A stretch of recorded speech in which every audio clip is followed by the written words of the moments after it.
बच्ची है जिसके साथ ये विभत्स घटना हुई है। एक बात तो ये कि बिहार में ये रोज़ की बात हो गई है। अभी कुर्नी में मुजफ्फरपुर की घटना हम लोग सुने हैं, अभी ये दूसरी घटना सुन रहे हैं। रोज़ ही कोई ना कोई घटना हो रही है, वो अलग बात है। लेकिन दो बातें जो समझ में आई, जो मीडिया के माध्यम से हम लोग रखना चाहते हैं। एक तो यहाँ जो 20-25 परिवार यहाँ रह रहे हैं मुस्लिम समुदाय के, उनको ये डर लग रहा है, चाहे उनके मन का सोच हो या किसी ने डराया हो, कि हम केस फॉलो करेंगे तो हम पर कोई हमारा घर जला सकता है, कोई हमको मार सकता है। तो पुलिस प्रशासन से हम लोग आग्रह करेंगे आपके माध्यम से भी कि भाई कम से कम उन परिवारों को सुरक्षित महसूस हो। सुरक्षित तो अभी हैं, लेकिन अगर सुरक्षित महसूस नहीं कर रहे हैं तो पुलिस प्रशासन को आश्वासन देना चाहिए। दूसरी बात जो बताया कि उस परिवार को कुछ कॉम्पनसेशन, कुछ राहत राशि मिलनी चाहिए। अब आप देख रहे हैं कि परिवार की हालत ये है कि इतने गरीब और लोग पढ़े लिखे नहीं हैं, उनको ये भी नहीं पता है कि कॉम्पनसेशन क्या होता है, किसको मिलना चाहिए। ये तो हालात है। तो कल हम लोग कोशिश करेंगे अपनी तरफ से कि जिला प्रशासन से बात करें कि इस घटना में इनको क्या राहत मिल सकती है। कानूनन जो राहत मिल सकती होगी पैसे रुपए से, वो राहत दिलाने का प्रयास करेंगे। लेकिन ये स्थिति बिहार की दिखाती है। देखिए 20-25 परिवार है और मैंने आपके सामने पूछा कि पुरुष कहाँ है, तो 20 परिवार में से कोई पुरुष नहीं है। सारे बच्ची का जो पिता है वो भी कहीं बाहर बॉम्बे में मजदूरी करने गया है। ये जो हम लोग बात कर रहे हैं, बिहार में हर घर से गांव का गांव खाली हो गया है। महिलाएं रह गई हैं, बच्चियां रह गई हैं, बूढ़े लोग रह गए हैं। और इस तरह की जब घटना होती है तो परिवार इतना असहाय फील करता है कि वो चाह के भी कुछ नहीं कर सकते। न उनको जानकारी है, न उनको कोई मदद करने वाला है। विभत्स स्थिति है, हम कुछ ज़्यादा कह नहीं सकते इसमें। लेकिन अपने से जो हो सकेगा इतना ही हो सकता है कि प्रशासन को कल एक बार बात करने की कोशिश की जाएगी कि भाई यहाँ पर कुछ सुरक्षा की व्यवस्था कर दीजिए ताकि ये परिवार वाले डरे नहीं। और दूसरा, उस बच्ची के परिवार को कुछ राहत, सरकारी अनुदान जो भी मिल सकता है वो दिया जाए।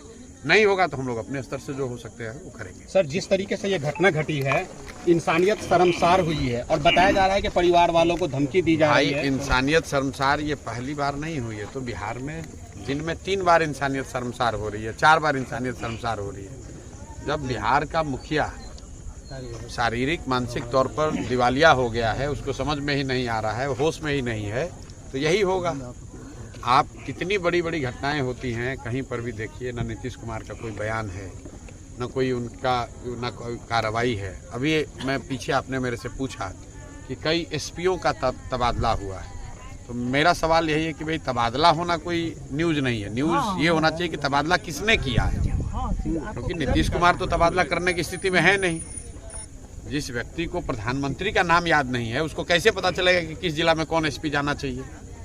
तो कौन तबादला कर रहा है, कौन कार्रवाई कर रहा है या नहीं कर रहा है, ये तो उनके अगल बगल जो 4-5 रिटायर्ड ब्यूरोक्रेट हैं। बिहार तो बिल्कुल मुखिया विहीन हो गया है, इसको देखने वाला कोई नहीं है। 4-5 ब्यूरोक्रेट हैं और 3-4 उगाही मंत्री सब है। देख रहा है कि 4-5 महीने में सरकार जा रही है, जितना लूट सकते हैं उतना लूट लें। बिहार को लूटा जा रहा है और ये बात रोज़ हम लोग कैमरे पर कह रहे हैं। किसी ने बताया कि आप कहिएगा तो मानहानि का केस हो जाएगा। हम आपको कैमरे पर रोज़ कहते हैं, फिर दोहरा देते हैं। नीतीश कुमार मानसिक तौर पर स्वस्थ नहीं है, वो मुख्यमंत्री के पद पर रहने की स्थिति में नहीं है। अगर इससे बड़ा कोई मानहानि हो नहीं सकता है, उनको लगता है कि हम गलत बोल रहे हैं तो हमको कोर्ट में जाकर केस कर दें कि नीतीश कुमार को ये मानसिक रूप से बीमार बता रहा है प्रशांत किशोर, और हम मानसिक रूप से स्वस्थ हैं। क्यों नहीं कर रहे हैं मानहानि का केस, क्यों नहीं कर रहे हैं? इसलिए नहीं कर रहे हैं कि नीतीश कुमार, सबको पता है कि नीतीश कुमार मानसिक तौर पर स्वस्थ नहीं है। और जब कोई व्यक्ति राज्य का मुखिया मानसिक तौर पर स्वस्थ नहीं होगा तो राज्य की बदहाली तो होगी ही होगी। तो आपको लगता है सर उनको चुनाव से पहले इस्तीफा दे देनी चाहिए? भाई उनको कई महीना पहले इस्तीफा दे देना चाहिए था। इस्तीफा तो उनको उसी दिन दे देना चाहिए था जब बिहार की जनता ने 42 विधायक जिताया था। लेकिन राजनीति को अगर अलग भी हटा दें, जब आप शारीरिक मानसिक तौर पर स्वस्थ नहीं हैं, अपनी चिंता नहीं कर सकते हैं, अपना नाम याद नहीं है, अपने मंत्रिपरिषद के साथियों का नाम नहीं याद है, कुछ काम नहीं कर पा रहे हैं, तो उस पद पे बैठने का क्या फ़ायदा है? पद को छोड़िए, जाकर इलाज कराइए, सरकार के खर्चे पे ही कराइए, लेकिन इलाज कराइए। भाई बिहार के सामान्य परिवार का कोई बच्चा अगर सिपाही भी बनना चाहता है, उसको दौड़ में हिस्सा लेना पड़ता है, उसका मेडिकल होता है, उसकी फिजिकल फिटनेस की जाँच होती है। ऐसा कैसे है कि 13 करोड़ लोगों का मुखिया और वो आदमी मानसिक शारीरिक तौर पर अस्वस्थ है और उसको हमने मुखिया मान कर रखा है, बना कर रखा है? इसके लिए नीतीश कुमार दोषी हैं और उससे भी ज्यादा भाजपा वाले दोषी हैं। ये भाजपा वालों ने उनको बैठा रखा है।